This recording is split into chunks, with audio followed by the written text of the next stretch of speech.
সামনে এই যে বলা হচ্ছে 2023 সাল, শুধু 23 সাল না, আমার অবজারভেশন 2026-27 পর্যন্ত একটা অর্থনৈতিক মন্দা চলতে পারে। বলবে কিছু কিছু লোক যে ভবিষ্যৎবাণী করতে যাওয়া, এটা ভবিষ্যৎবাণী নয়। আপনি বর্তমান সম্পর্কে খবর রাখেন না বলেই বর্তমানকে আপনার ভবিষ্যৎ মনে হচ্ছে। আমাদের অনারেবল মিনিস্টার যারা আছেন ওদেরকে জিজ্ঞাসা করেন, তাদেরকে জিজ্ঞাসা করেন, তারাও বলছেন যে 2023 সাল থেকে 26 সাল খাদ্য মন্দার মধ্যে যাবে। দেখেন নাই, তারা এই কথা বলছেন কারণ তারা বুঝতে পারছেন ওয়ার্ল্ডের অবস্থা ভালো না। এখানে একটা সলিউশন বলছি, ইচ্ছা হলে আপনি গ্রহণ করতে পারেন, ইচ্ছা হলে নাও করতে পারেন। কি উপদেশ? এই যে জাকাত, যেটা জাকাত, আমাদের জাকাত যেটা আছে, এটাকে একটু বড় পরিসরে কালেক্ট করার চেষ্টা করতে হবে। করে যদি আমরা সুষ্ঠু বন্টন করতে পারি গরিবদের মাঝখানে, ইনশাআল্লাহ কেউ খাদ্য অভাবে মারা যাবে না ইনশাআল্লাহ। আল্লাহ পাক আমাদেরকে বোঝার তৌফিক দান করুন। এর পাশাপাশি তারা যেটা বলেছেন, ইকোনমিক সেকশনের লিডার যারা আছে তারা যেটা বলছেন এটা ঠিক বলছেন। তারা বলছেন কৃষিভিত্তিক অর্থনীতির কথা বলছেন, এটার সাথে আমি 100% একমত। কারণ আল্লাহ পাকের কোরআন, এই কোরআনের মধ্যে বেশিরভাগ যে অর্থনীতির কথা এসেছে তা হচ্ছে কৃষিভিত্তিক অর্থনীতি। এটা কি জানেন? হয়তো জানেন না। কোরআনে যত ইকোনমিক সিস্টেমের কথা আসছে তার মধ্যে সবচেয়ে বেশি এসেছে কৃষিভিত্তিক অর্থনীতির কথা, তারপর ব্যবসা এবং যাকাত। অতএব তারা ঠিকই বলেছেন, দেশের যারা ইকোনমিক সেকশনে গবেষণা করছেন তারা ঠিক কথাই বলেছেন যে কৃষিভিত্তিক অর্থনীতি হচ্ছে আমাদের অর্থনৈতিক মন্দা দূর করার অন্যতম উপায়। ঠিক বলেছেন, আমি একমত। বিশ্বকে একটা খাদ্য মন্দার দিকে ঠেলে দেওয়া হচ্ছে, বিশ্বকে একটা দুর্ভিক্ষের দিকে ঠেলে দেওয়া হচ্ছে, এবং মহামারীর মধ্য দিয়ে অলরেডি কিন্তু আমাদের বিভিন্ন দেশের ইকোনমিক অবস্থা ভালো না। তার উপরে খাদ্য সংকট, তার উপরে যে বৈশ্বিক যুদ্ধগুলো, আমদানি রপ্তানি বন্ধ হয়ে যাচ্ছে, তেল গ্যাসের দাম বেড়ে যাচ্ছে, জনগণ হাহাকার করছে। এই পলিটিক্যাল গ্লোবাল অ্যাফেয়ার্স এর ফিতনা এগুলা। তা আপনাকে এই জন্যই প্রথমে আমি একটা কথা বললাম যে ফিতনাময় একটা পরিবেশে একজন মুমিন যার অন্তর্দৃষ্টি আছে, যে কোরআন এবং সুন্নাহ দিয়ে এই বিশ্বের এই রহস্যগুলো উদ্ঘাটন করতে পারে, সে ভালো থাকতে পারে না। তার মনটা সবসময় কিন্তু মানে ব্যাকুল থাকবে যে কিভাবে এইসব সমস্যা থেকে নিজে উত্তরণের পথ খুঁজতে পারি, আর আমার পরিবারকে বাঁচাতে পারি, আর আমার জনগণকে বাঁচাতে পারি। আর যদি আপনি আত্মকেন্দ্রিক হন, স্বার্থপর হন, তাহলে নিজের চটকায় তেল দিবেন, নিজে ভালো থাকলেই বাপের নাম।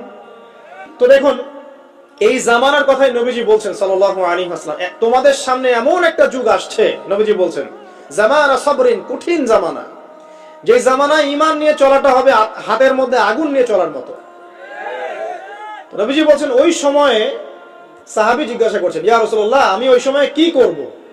ওই সময় আমি কি করব? আমাকে কি পরামর্শ দিচ্ছেন? নবী সাল্লাল্লাহু আলাইহি ওয়াসাল্লাম বলছেন, হে আমর ইবনে আস, তুমি ওই সময় বাড়িতে অবস্থান করো, বাসায় থাকো, বিনা প্রয়োজনে বাড়ির বাইরে এসো না। ওই সময় তুমি নিজের পাপের জন্য আল্লাহর কাছে ক্রন্দন করতে থাকো, বিনা প্রয়োজনে বাড়ির থেকে বের হয়েও না। আর মানুষের সাথে এত বেশি মেলামেশা করো না, নিজে তোমার আমল, তোমার গুনাহ নিয়ে ব্যস্ত থাকো, তোমার পাপের জন্য আল্লাহর কাছে কান্নাকাটি করো, ইনশাআল্লাহ তুমি নাজাত পেয়ে যাবে। এটা একটা অপশন, মানে ফিতনাময় পরিবেশে আপনি কিভাবে বাঁচবেন, এটা একটা অপশন। আর একটা হাদিসে গিয়ে নবী সাল্লাল্লাহু আলাইহি ওয়াসাল্লাম বলছেন যে যখন এমন ফিতনাময় পরিবেশ আসবে, তখন যদি তোমরা এই আমর বিল মারুফ নাহি আনিল মুনকার, সৎ কাজের আদেশ, অসৎ কাজের নিষেধ, আমার সুন্নতের উপর অটল থাকতে পারো, তাহলে তোমরা 50 জন শহীদের নেকি পাবে। সাহাবায়ে কেরাম বলছেন, ইয়া রাসূলুল্লাহ, আমিনহুম আও মিন্না, তাদের মধ্যে 50 জন নাকি আমাদের মধ্যে 50 জন শহীদ? নবী করিম সাল্লাল্লাহু আলাইহি ওয়াসাল্লাম বলছেন, বাল মিনকুম, বরং তোমাদের মধ্যে 50 জন শহীদ। এটা অপশন নাম্বার 2। এক কি বললাম, আপনি নিজেকে নিয়ে ব্যস্ত থাকেন, বাসায় থাকেন, বিনা প্রয়োজনে বাড়ি থেকে বের হবেন না, মানুষের সাথে কম মেলামেশা করেন, এবং নিজের পাপের জন্য আল্লাহর কাছে কান্নাকাটি করেন, নিজের আমল নামা নিয়ে ব্যস্ত থাকেন, ইনশাআল্লাহ নাজাত পাবেন। 2 নাম্বার, যদি আপনার কাছে আরো বেশি যোগ্যতা থাকে এবং আপনি আরো বেশি সাহসী হন এবং আপনি উম্মার, দেশের জনগণের কল্যাণ কামনা করেন, তাহলে অন্যদেরকেও এই ফিতনাময় পরিবেশে টিকে থাকার ফর্মুলা বলে দেন। এখানে সবর করেন, আমর বিল মারুফ নাহি আনিল মুনকারের কাজ করেন, আল্লাহ পাক আপনাকে ইনশাআল্লাহ 50 জন শহীদ সাহাবী নেকি দিবেন ইনশাআল্লাহ। আরো অপশন আছে। কি অপশন? ওই যে আসহাবুল কাহফ কি করেছিল, একটা ফিতনাময় পরিবেশ থেকে নিজেরা আস্তে করে সরে গিয়েছে। যখন আপনি পরিবেশকে পরিবর্তন করতে আর পারছেন না, দাওয়াত দিয়েও কোনো কাজ হচ্ছে না, মানুষ কথাও শুনছে না, জুলুম নির্যাতন বাড়তেই আছে, টিকে থাকা মুশকিল, তখন তাদের হিসাবের দায়িত্ব আল্লাহর উপর ছেড়ে দেন, আপনি ওখান থেকে ডিসকানেক্টেড হয়ে যান। এটা একটা অপশন। তো হয়তো আপনার কাছে মনে হচ্ছে না এখন ওই যুগ আসে নাই, কিন্তু আমি আপনাকে বলে দেই যে কোরআন এবং সুন্নাহর চোখ দিয়ে যদি আপনি দেখতে শেখেন এবং বর্তমান বিশ্বের প্রেক্ষাপটটা অ্যানালাইসিস করার যোগ্যতা আপনি অর্জন করেন কোরআন সুন্নাহর চোখ দিয়ে, আপনি বুঝতে পারবেন সেই সময় অনেক আগেই চলে এসেছিল। এখন ফিতনা এবং ফাসাদময় এই পরিবেশে আমরা কি করতে পারি? যাকাত ইসলামিক অর্থনীতির মূল ভিত্তি। কিভাবে জানেন? ব্যবসা এবং যাকাত এটা কি করে? এটা একটা মার্কেটের মধ্যে সম্পদ ঘুরতে থাকে। আমি বুঝাচ্ছি আপনাকে। মনে করেন আপনি ব্যবসা করছেন এবং যাকাত দিচ্ছেন। যাকাত কারা দিবে? যারা যাকাতের নিসাব পরিমাণ সম্পত্তি রাখে, মানে কিছুটা ধনী তারা। তো তারা ব্যবসা করছে, মাশাআল্লাহ। ব্যবসা যখন করে, ব্যবসায় কি থাকে? লাভ থাকে, লস থাকে, লাভ থাকে, লস থাকে। লাভও হতে পারে আপনার, লসও হতে পারে। আর সুদে কি শুধু লাভ, লস আছে? লস নাই। পার্থক্য বোঝেন। এখন ব্যবসা যখন আপনি করবেন, এই টাকা বা মূল যে ক্যাপিটাল যেটা বলে অর্থনীতির ভাষায়, এটা মার্কেটের মধ্যে সার্কুলেট করতে থাকবে। আজকে আপনি ধনী, লাভ করেছেন, কালকে লস করবেন, এই ধন আরেকজনের হাতে চলে যাবে। সে আবার ব্যবসা করছে, সে লাভ করলে সম্পদ তার হাতে থাকলো, লস করলে আরেকজনের হাতে। মানে এই মানিটা, ক্যাপিটাল যেটা, এটা মার্কেটের মধ্যে ঘুরতে থাকে, ঘুরতে থাকে। আজকে কেউ ধনী, কালকে কেউ ধনী, আজকে কেউ ফকির, কালকে কেউ ধনী, এভাবে। এখানে আল্লাহ পাক যাকে ইচ্ছা হয় ধন দেন, যাকে ইচ্ছা হয় দরিদ্র করেন। এটা আল্লাহ পাক নিয়ন্ত্রণ করেন। আবার এর মধ্যে যারা ধনী হবে তারা আবার যাকাত দিবে। কাকে যাকাত দিবে? যে গরিব তাকে। এই কারণে অর্থনৈতিক সাম্য থাকবে এবং টাকা, ক্যাপিটাল মার্কেটে সার্কুলেট করতে থাকবে। এটা হচ্ছে ইসলামিক ইকোনমিক্স। বুঝাতে পারছি না মনে হয়।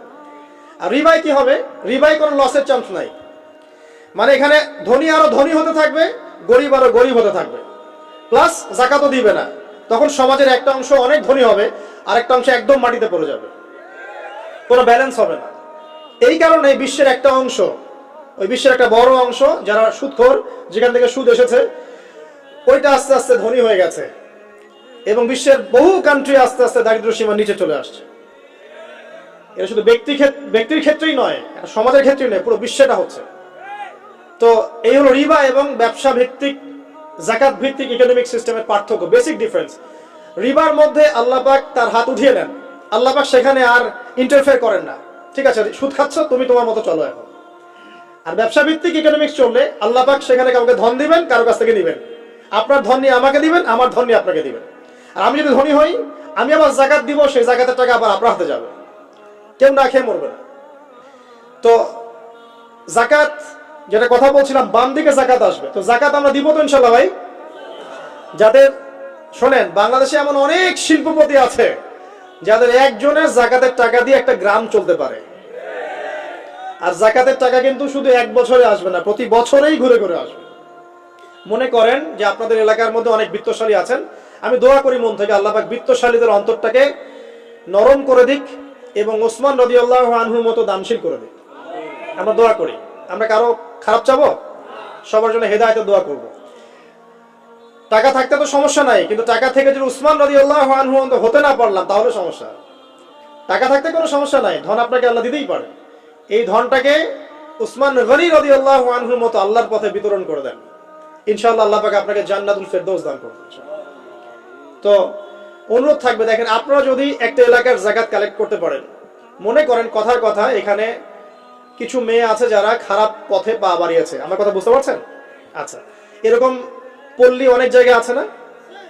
এক বছরের যাকাতের টাকা দিয়ে সমস্ত যৌনপল্লীর মেয়েদেরকে কাজ দেওয়া সম্ভব, কর্মে আনা সম্ভব।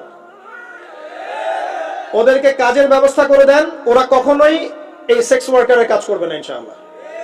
কোনো মেয়ে এই কাজ করতে চায় না আমার মতে। কোনো মেয়ে চায় না যে ইজ্জত বিক্রি করে খাবো, কোনো মেয়ে চাবে? কখনো চাবে না। ওকে আপনি ভালো কাজের ব্যবস্থা করে দেন এই যাকাতের টাকা দিয়ে, দেখবেন ইনশাআল্লাহ সে খারাপ পথ ছেড়ে দিয়েছে।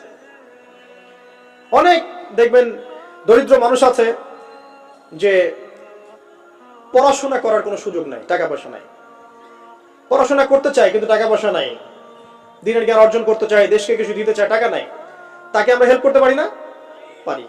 অনেক মানুষ আছে মাদক দ্রব্য বিক্রি করছে, তাকে বুঝান, দিনের হেদায়েত দেন যে ভাই আমি তোমাকে আরো ভালো চাকরি দিব, ভালো ব্যবসা দিব, তুমি ছাড়বা কিনা? বলবো আমি ছেড়ে দেবো ইনশাআল্লাহ। বুঝালে ছেড়ে দিবে ইনশাআল্লাহ। এই যে মেগা প্রজেক্ট যেটা কথা বলি আমরা, আত্মোন্নয়নমূলক বলেন, যুব উন্নয়নমূলক বলেন, বা কান্ট্রি ডেভেলপমেন্টের কথা বলেন, এখানে যাকাত একটা বড় শক্তি হতে পারে।